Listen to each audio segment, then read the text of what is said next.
मंगलम भगवान विष्णु मंगलम गरुड़ध्वजः मंगलम पुंडरीकाक्ष मंगलायतनो हरिः।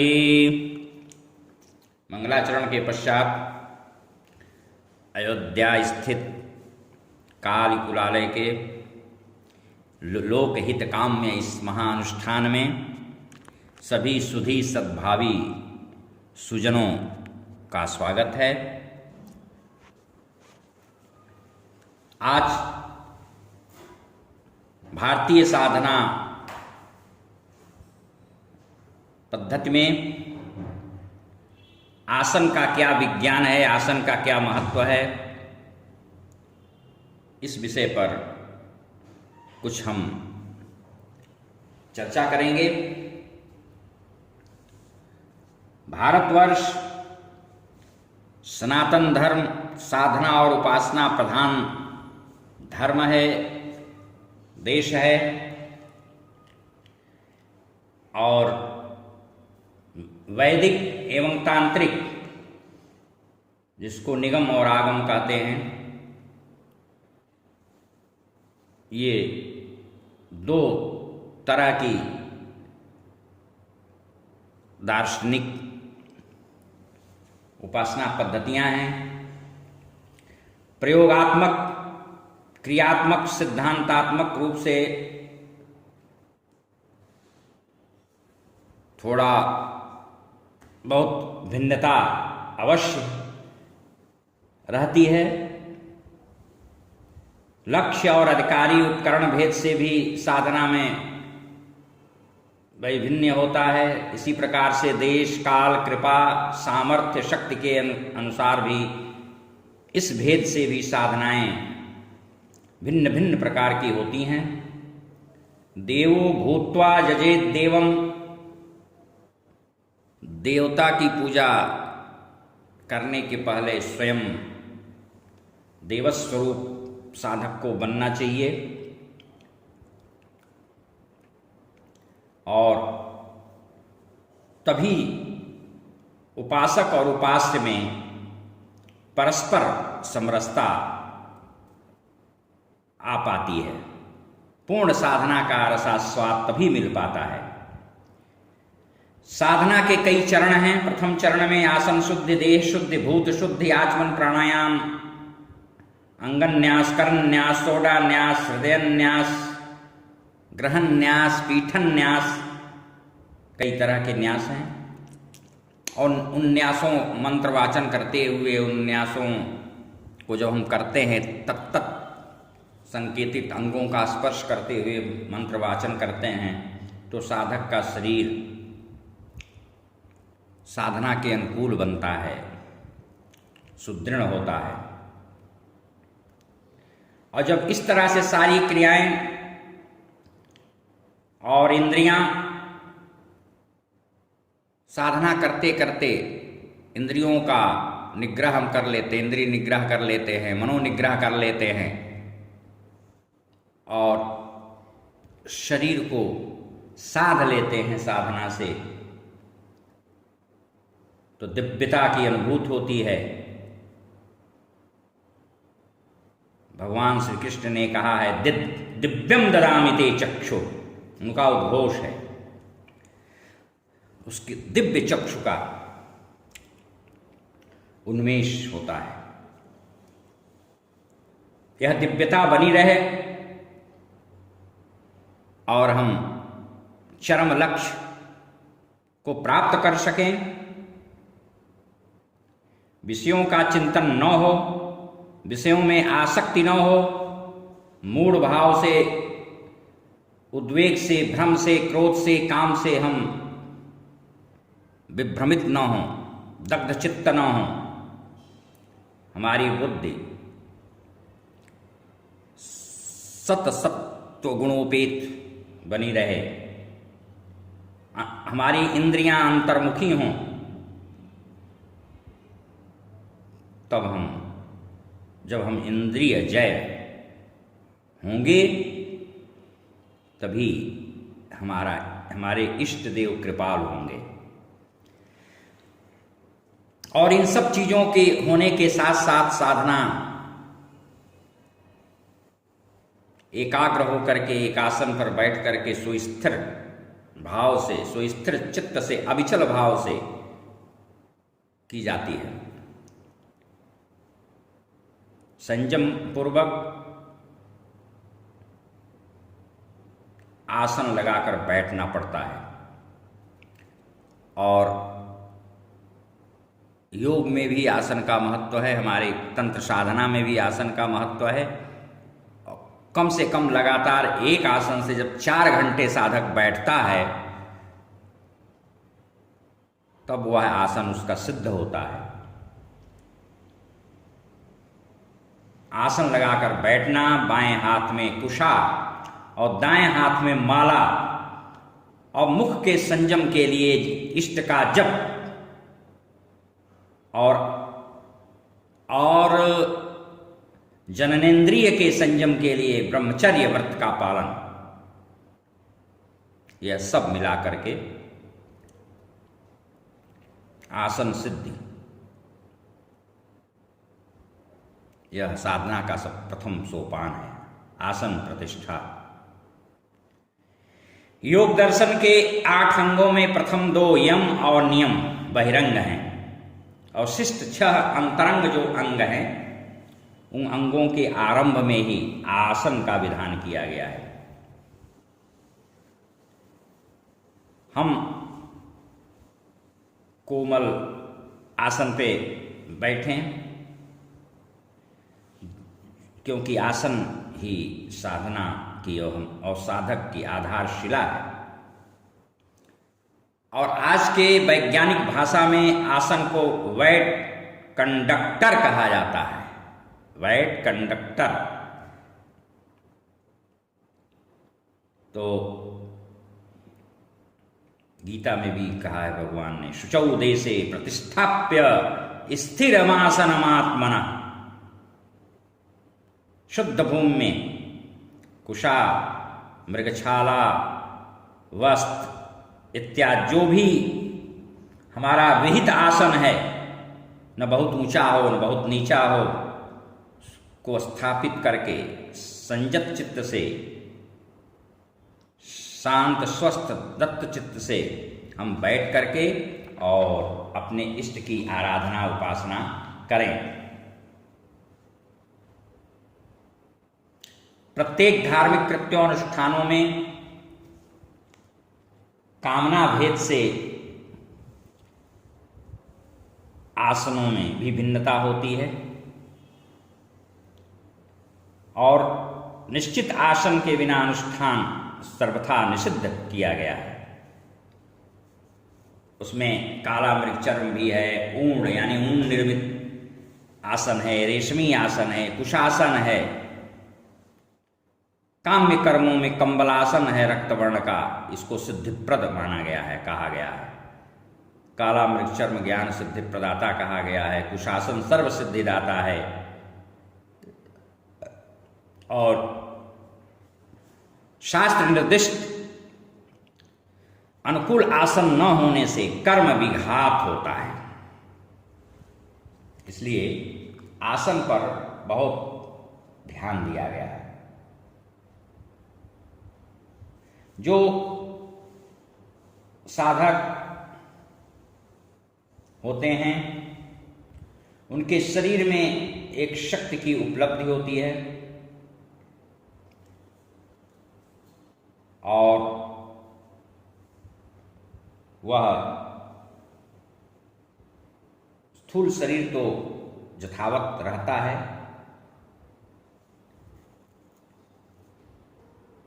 यह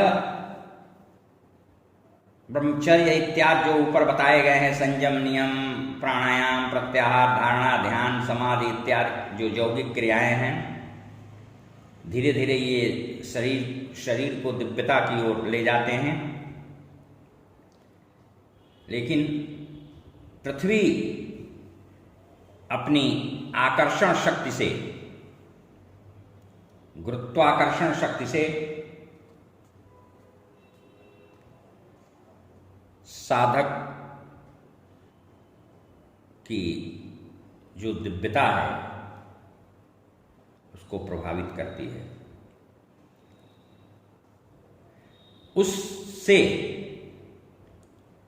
स्वयं को व्यवहित करने की प्रक्रिया का नाम आसन प्रतिष्ठा है।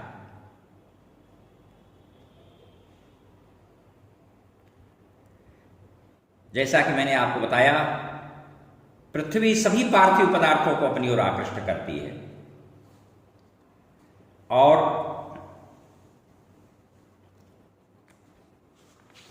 यह विज्ञान के क्षेत्र में वैज्ञानिकों का अभिमत है कि सर्वप्रथम न्यूटन ने इस गुरुत्वाकर्षण शक्ति का आविष्कार किया था, लेकिन वस्तुतः वास्तविक स्थिति यह है कि शक्ति का ज्ञान भारतीय हमारे ऋषियों को उसके बहुत पहले ही हो चुका था। इसलिए इस शक्ति को ध्यान में रखते हुए ही उन लोगों ने साधक के लिए आसन व्यवस्था का निर्देश दिया,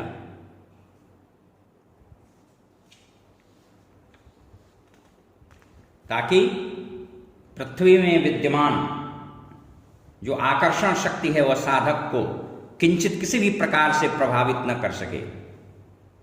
एतदर्थ पृथ्वी और अनुष्ठाता दोनों के मध्य में ऐसे पदार्थों का होना परमावश्यक है जो कि पार्थिव विद्युत के संक्रमण को मानव पिंड की विद्युत के साथ संयुक्त न होने दे। आशयतः पार्थिव विद्युत प्रवाह अनुष्ठाता के पांवों के मार्ग से उसके पिंड पर कुछ भी प्रवाह न डाल सके, यही इन आसनों की वैज्ञानिकता है। इसके पीछे यही रहस्य और विज्ञान है। साधक का शरीर जो होता है वह सूर्य के ऊर्ध्वाकर्षण और पृथ्वी के अधा आकर्षण, इन दोनों नियमों के मध्य दोलित होता है और ऊर्ध्वाकर्षण को रोकने के लिए शिखा धारण का विधान किया गया और अधा आकर्षण पृथ्वी के द्वारा जो किया जाता है उसको रोकने के लिए, भ्रमित करने के लिए आसन सिद्धि का विधान शास्त्रकारों ने किया है।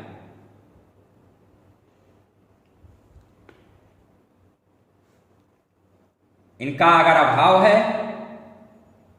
तो उसके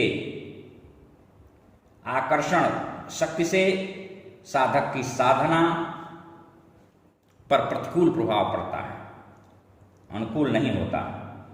और जो हमारी तांत्रिक प्रणाली के अनुसार कुंडलिनी जागरण और वैदिक विधा के अनुसार बिंदु की उत्थिति स्थिति, साधक इन दोनों स्थितियों से, परिस्थितियों से वंचित हो जाता है। इसलिए शरीरस्थ एक भी कमल स्फुटित नहीं हो पाता, या यूं कह लीजिए कि शरीर में जो चक्र हैं एक भी चक्र जागृत नहीं हो पाते, उनका जागरण नहीं हो पाता। फलतः साधक भक्ति भाव जगत से ऊपर उठकर भगवान तक अपनी पहुंच नहीं बना पाता है। इस प्रकार आसन साधना का मुख्य घटक है।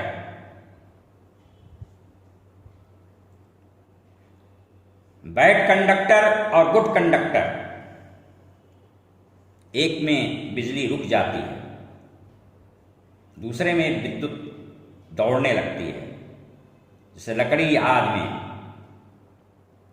स्तंभित और लोहा तांबा आदि में गतिमान। इसी को शास्त्रीय भाषा में बैड कंडक्टर को पवित्र और गुड कंडक्टर को अपवित्र कहा गया है। पवित्र वह पदार्थ है जो स्वतः ही व्यवधान पैदा करके पृथ्वी के प्रभाव से हमको बचाता है। और पवित्र का आशय ही है विद्युत से त्राण करने वाला। इस प्रकार आसन बैड कंडक्टर है। और आसन जब बिछा लेते हैं तो वह पृथ्वी के बीच में व्यवधान उत्पन्न कर देता है। व्यवधान, पृथ्वी की आकर्षण शक्ति से व्यवधान करना यानी रोकना ही आसन का पवित्र अर्थ है। इसलिए जब हम आसन शुद्धि करते हैं तो मंत्र का वाचन करते हैं। मंत्र का वाचन करते हुए जल का विसिंचन करते हैं। पृथ्वी त्वया धृता लोका देवी त्वं विष्णुना धृता त्वं च धारय मां देवी पवित्रं कुरु चासनम्। इस आसन के लिए हम मृग, व्याघ्र, सिंह आदि के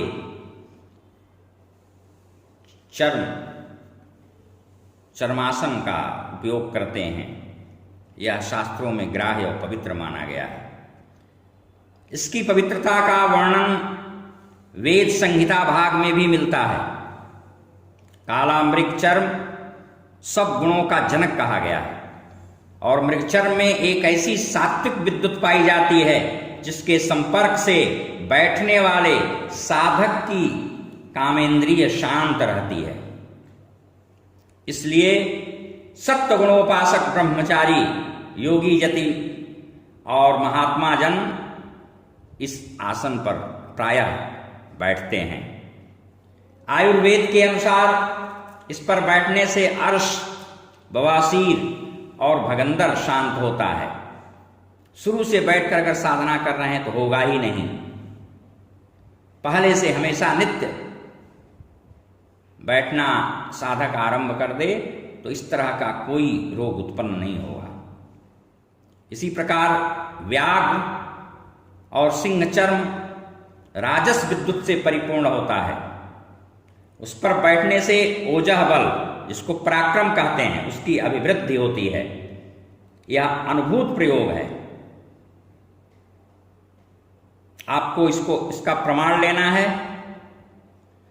तो खूब ठीक ठाक ध्वनि में बजने वाले मृदंग, तबला, ढोल या नगारे पर आप यदि सिंह का व्याघ्र चर्म स्पर्श करा दें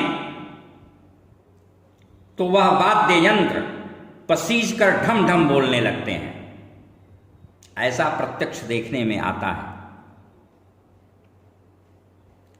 ऐसा क्यों होता है? इसका सीधा सा उत्तर है, वीर सिंह की दहाड़ से अन्य भीरु जीवों का हृदय कांप उठता है। मरने पर भी उनके चर्मों ने अपने अपने स्वभाव का परित्याग नहीं किया।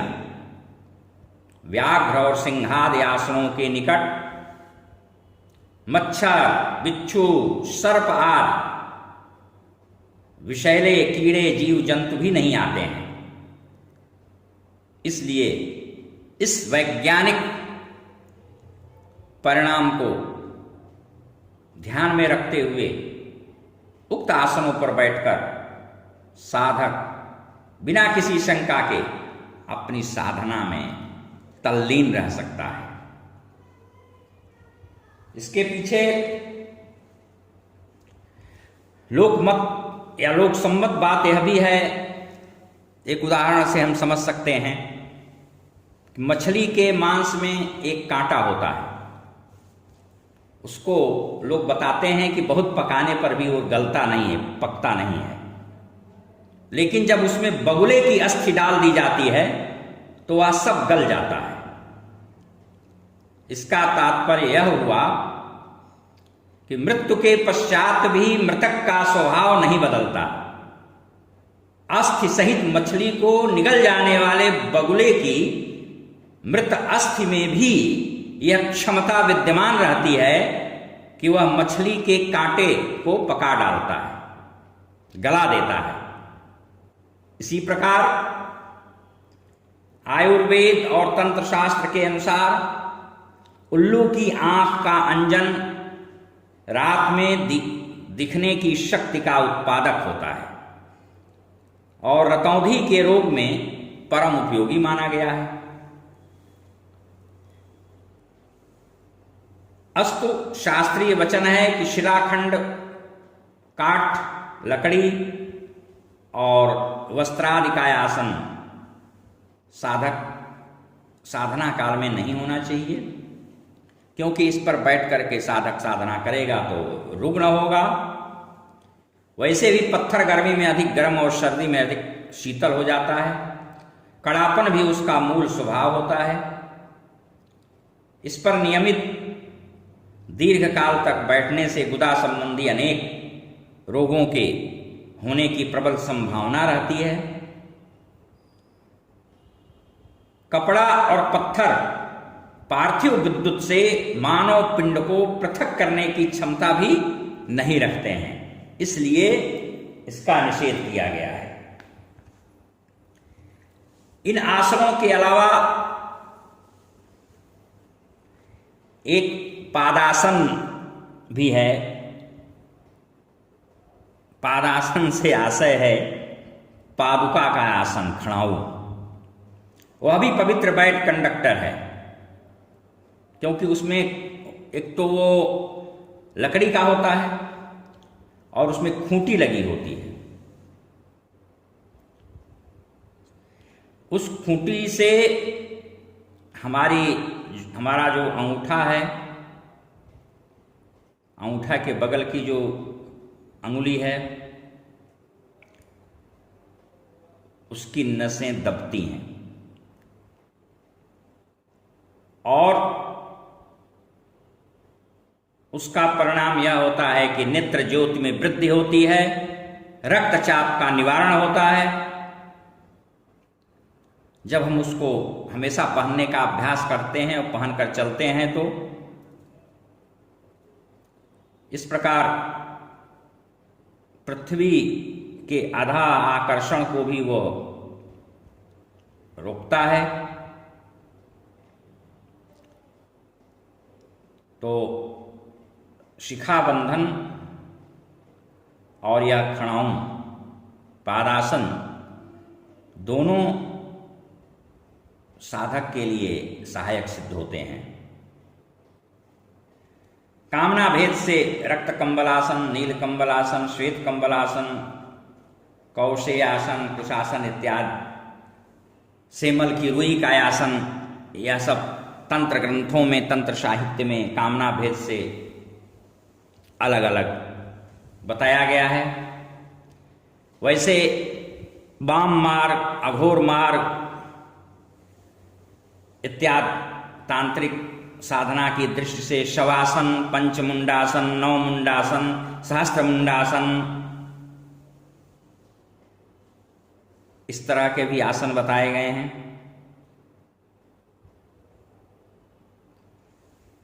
तो हम आसन शुद्धि जब कर लेते हैं तो उसके बाद प्राणायाम इत्यादि करते हैं, जिससे शरीर के सभी वायु चक्र सक्रिय हो जाएं और शरीर के कोने कोने में वायु का प्रसार हो जाए, संचार हो जाए। क्योंकि वायु सर्वत्र गो महान, इसकी बड़ी गहन गति होती है और प्राणायाम से ब्रह्मरंध्र का भेदन भी होता है, आसान होता है। इस प्रकार आसन शुद्धि में एक चीज और आता है, गाय के गोबर से उस स्थान को अगर कच्चा जगह है तो लीप दिया जाए, गोमय से लेपन कर दिया जाए। उससे कीट पतंगादियों का दोष निवारण तो होता ही है, उसके साथ साथ और भी अन्य लाभ साधक को मिलता है। वह भी उस पर बैठकर साधना करने से, आसन बिछाकर बैठकर साधना करने से काम प्रवृत्ति दूर होती है, मन एकाग्र होता है। मन को शांत स्थिति में सहज ढंग से लाने का काम गोमय करता है। यह उसका गूढ़ उद्देश्य और रहस्य है। बस आज इतना ही। हरि ओम, शांति।